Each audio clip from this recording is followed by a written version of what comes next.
everybody. I'm Rebecca, and welcome to my kitchen. And yes, this really is my kitchen. Today is another cookie. Today is peanut butter blossoms. I love these. These are one of my favorite cookies because I am a peanut butter freak. I love peanut butter. I gave some neighbors of mine the fudge last week, and then him and I ate it, which we're not supposed to because we're diabetics. This week, you'll have to check out my chocolate fudge that I made, and now blossoms. What I have done in here is I have added a half a cup. Now it says shortening, but I use butter. I'm going to add 3/4 of a cup of peanut butter to that. A 1/3 cup of regular sugar and 1 cup of brown sugar. And we want that to mix up. To that, I'm going to add 1 egg.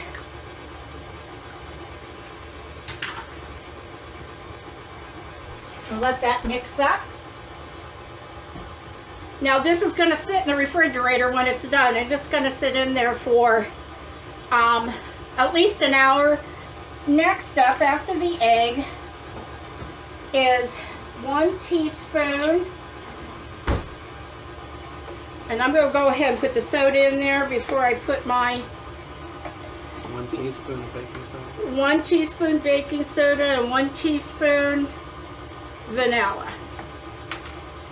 Then I'm going to need a 1/2 teaspoon of salt, and I use kosher salt. You can see I had some pepper in there for where I stuck my fingers in there to clean something. Now it calls for 2 tablespoons of milk, and you can use any kind. I happen to have some skim. And now comes the flour. And the flour is 1 1/2 cups. So I got my flour right here. And I show you guys how, if you're not weighing your flour, a lot of recipes calls for weighing. Just scoop it on there like that.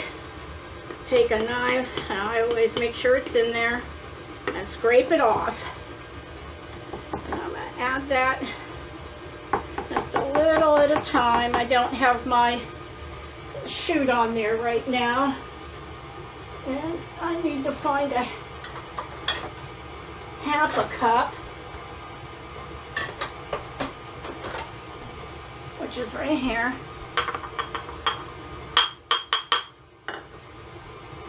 And that's 1 cup, and let's do a 1/2 cup. Should be 1 good scoop. And we'll get that. And I just threw that in there. So let's turn this up a little bit. Oh, it looks good. Except for some flour and stuff on the side. So I always check the bottom because, you know, sometimes I've gotten down to the bottom and seen a bunch of flour or, you know, something that might have been important not get in it. I've done recipes like that before, and so I now check the bottom of my bowl, and it is ready. So let me get some foil. Oh, I'm sorry, wax paper. And I'm gonna put this out on some wax paper and put it in the, refrigerator for an hour. I want it to firm up so the balls are easier to roll. You want those balls easy to roll. You want to be able to roll them up and put them in the oven, and that right there would be too sticky to even try. So let's roll it up, and we'll be back in an hour.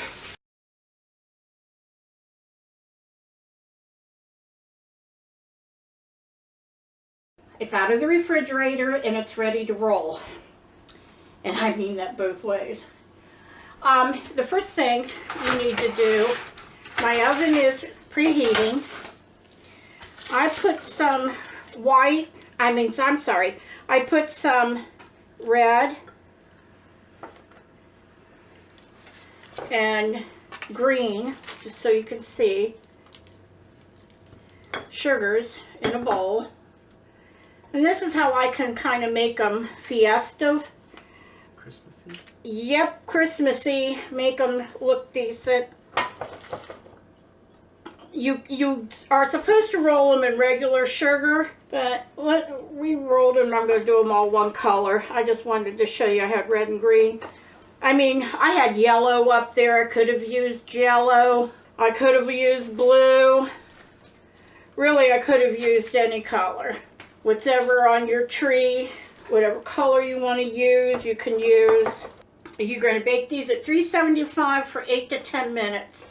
And when it gets close to the ones coming out that I'm putting on here, we'll come back and I'll show you what you do next.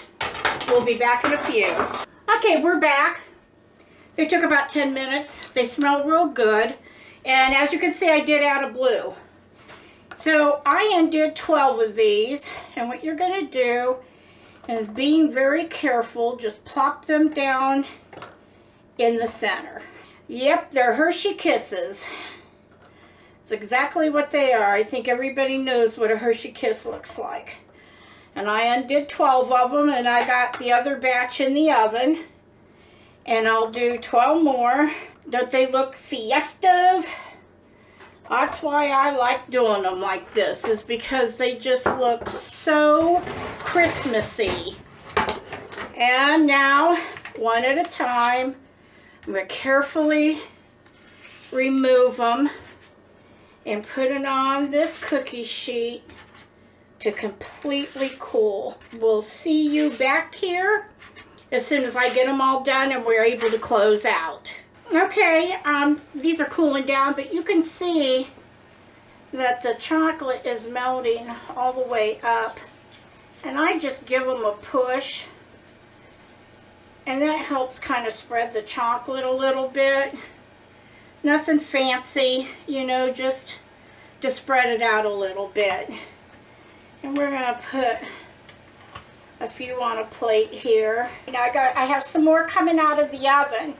So I'm going to put these on my counter and let them continue to cool. Anyway, I'll see you next time on Rebecca's Kitchen. Mwah! Bye, everybody.